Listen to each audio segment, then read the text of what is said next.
రైతు కూలీలు అట్లాగే సమాజం ఈ ప్రాంత అన్ని వర్గాల వ్యాపార వర్గాలతో సహా ఈ గోదావరి తల్లి నీళ్లతో మా నాగార్జున సాగర్ కాలువలో తడవాలి, మేజర్లో మైనర్లో చెరువులు.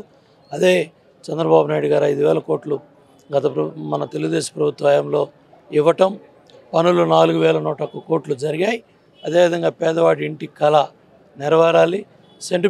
సెంటు పట్ట పేరుతో మోసం చేసి మరి వాళ్ళ పేదవాళ్ళకి ఇల్లు కట్టకుండా గాలికి వదిలేశారు.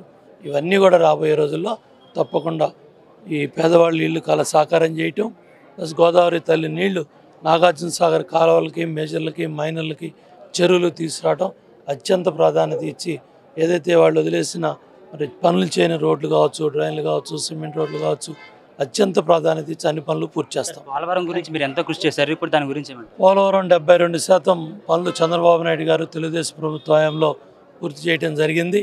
ఈ చేతగాని ప్రభుత్వం, దద్దమ్మ ప్రభుత్వం, అవినీతి ప్రభుత్వం పోలవరాన్ని గోదావరిలో ముంచి, డయాఫ్రమ్ వాళ్ళని గోదావరిలో ముంచి, పోలవరం ఏంటి, ఇరిగేషన్ ప్రాజెక్టులు ఏంటి, రివర్స్ టెండరింగ్ డ్రామాతో నాశనం చేశాడు. తప్పకుండా సాగునీటి ప్రాజెక్టులు మళ్ళీ పట్టాలెక్కాలంటే చంద్రబాబు నాయుడు గారు రావాలి. తెలుగుదేశం జనసేన ప్రభుత్వం గెలవాలి.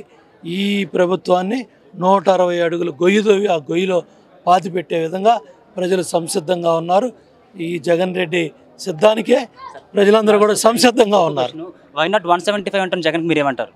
అదే అన్న, 160 అడుగులు గొయ్యి పాతి ఆ గొయ్యిలో ఈ ప్రభుత్వాన్ని పాతి పెడతాం. తెలుగుదేశం జనసేన ప్రభుత్వం 160 సీట్లు పైగా గెలవాలనేది మా అందరి ఆకాంక్ష, ప్రజల ఆకాంక్ష. తప్పకుండా జరుగుతుంది.